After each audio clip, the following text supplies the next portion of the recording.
Hello and Namaste. I want to begin by wishing you all a wonderful Navaratri. On this auspicious day, I want to take you to a 1500-year-old cave temple that commemorates this festival. It is the Mahishasuramardini Cave in Mamallapuram. It gets its name because of this magnificent sculpture of the goddess at war with the Asura Mahishasura. She is believed to have fought against him for 9 days and 9 nights and defeated him on the 10th day. We celebrate these 9 days of her battle as Navaratri and the 10th day of her victory as Vijayadashami.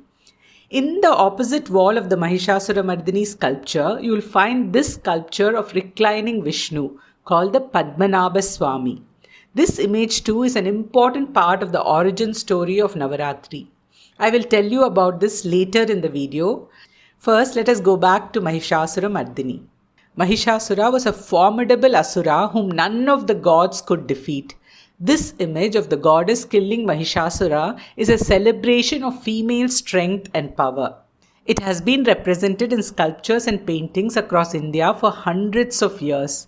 You can find this image in remote tribal art paintings and in spectacular temples built by kings. This one in Mamallapuram is one of those rare images where you actually see the goddess at war. In the common depictions which you will come across in most temples, the goddess is portrayed celebrating her victory. Mahisha's head is chopped off or she has placed her foot on his body. These images represent the point of Mahisha's defeat and Durga's triumph. The one in Mamallapuram is very unique. It shows Durga in the thick of the battle. The battle is not won yet. Mahishasura is looking huge and intimidating and wielding a massive weapon. He is much larger than the petite and feminine Durga depicted in this sculpture. Yet, Durga, seated on her lion and wielding her bow, looks very much in command. She is clearly on the offensive. She is attacking him while he seems to be backing away. Look at his body language. He is leaning away from her. His army is turned away from the battle and seems to be ready to flee. There is a dead soldier lying between his feet. Near his thigh there is a guy who looks like he is being crushed under something, which you can easily infer from the expression on his face. This man has fallen and is trying to get up.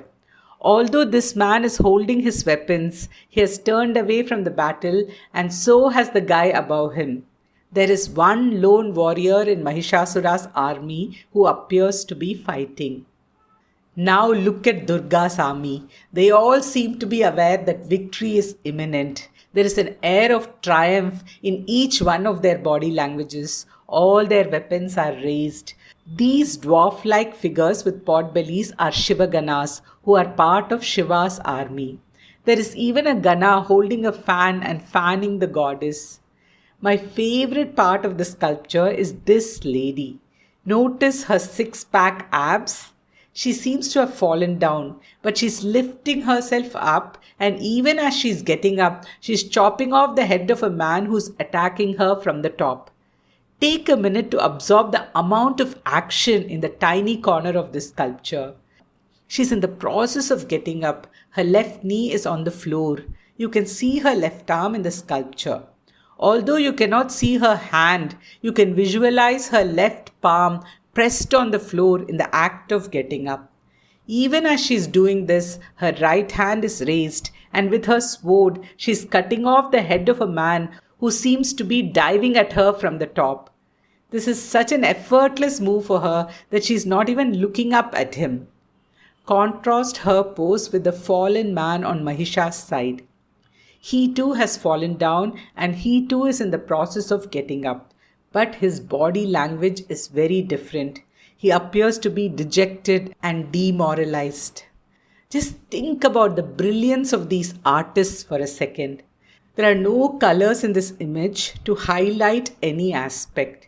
Yet there is no ambiguity in what is depicted here. The goddess and her army are clearly winning the battle against the mighty Mahishasura.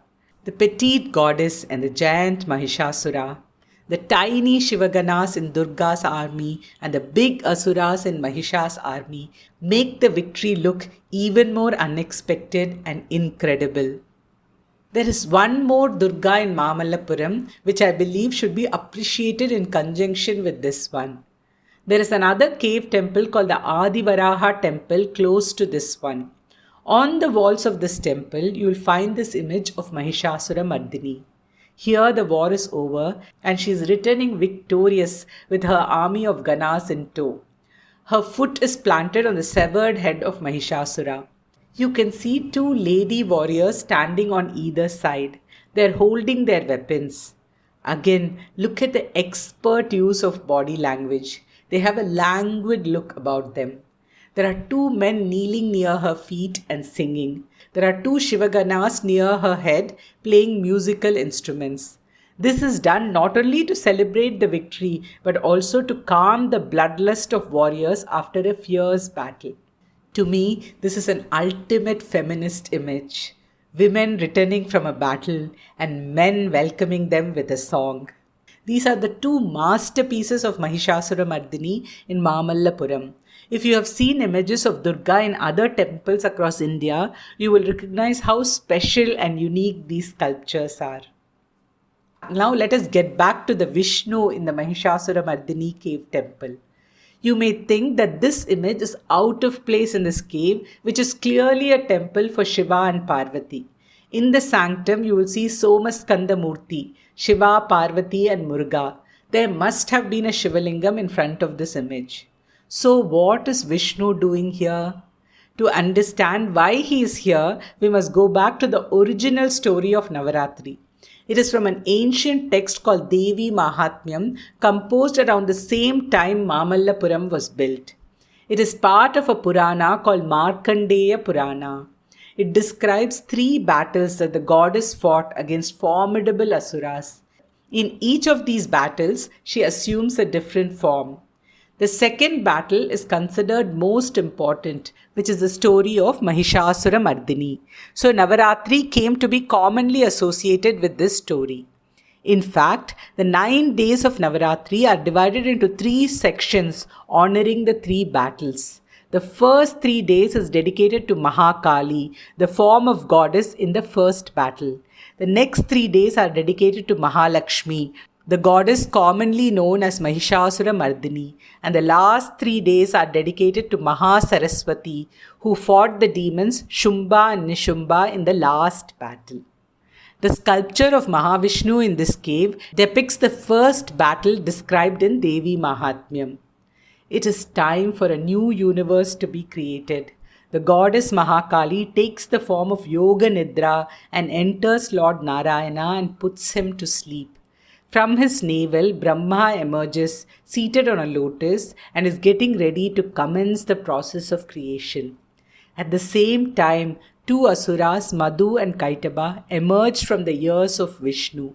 Their aim is to prevent Brahma from creating the universe. Seeing this, Brahma prays to the great goddess Yoga Nidra and asks her to withdraw from Vishnu so that he can wake up and destroy these demons.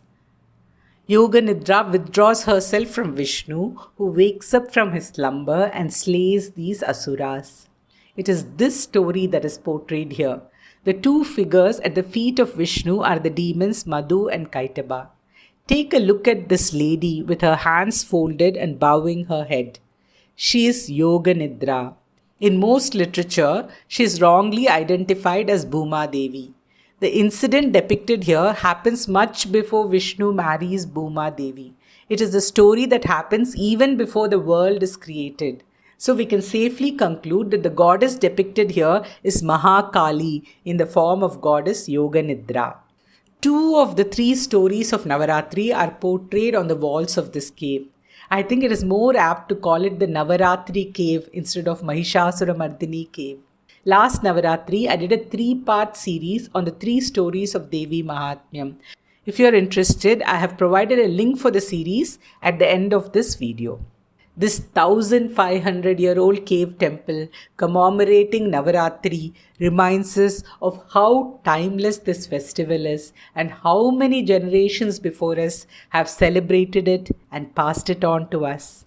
It is a priceless heirloom that we must treasure. That's it from me. I once again wish you a wonderful Navaratri. Thank you for watching. Please subscribe and press the bell icon for reminders. As always, please share it with your friends and like minded people. Until next time, Namaste.